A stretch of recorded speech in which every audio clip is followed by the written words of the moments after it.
अस्सलाम वालेकुम, मैं हूं नवीदुल हक फ्रॉम एन रैपिड सॉल्यूशंस।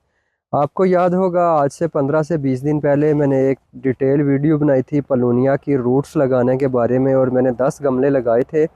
आज मैं आपको उनका रिज़ल्ट शेयर करता हूं जो मैंने आज शायद 20 दिन हो गए उनको लगाने से पहले, 20 दिन पहले लगाए थे।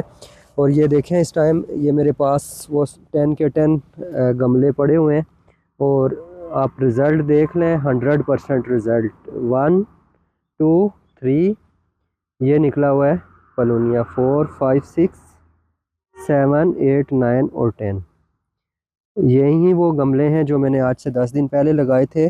और आप देख सकते हैं कि हमारी जो जड़ें हैं शेंतोंग वैरायटी की, उनका अल्हम्दुलिल्लाह 100% रिज़ल्ट है।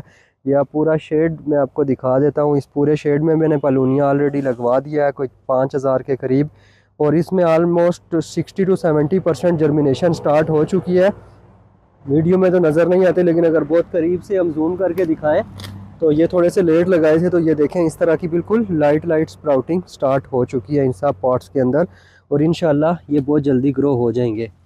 तो अभी भी पलोनिया की जड़ें लगाने का बेहतरीन टाइम है, एक बेहतरीन इन्वेस्टमेंट है आपके फ्यूचर के लिए। अगर आप पलोनिया की जड़ें लगाना चाहते हैं तो आप मुझसे रब्ता कर लें व्हाट्सएप के ऊपर 0321 560 5720, या हमारी वेबसाइट NNA-RapidSolutions.pk विज़िट करें। 100% अथेंटिक शेंतोंग या 9501 कोई भी जड़ चाहिए तो इंशाल्लाह हमसे 100% अथेंटिक चीज़ मिलेगी और जर्मिनेशन की 100% गारंटी होगी इंशाल्लाह। Thank you so much.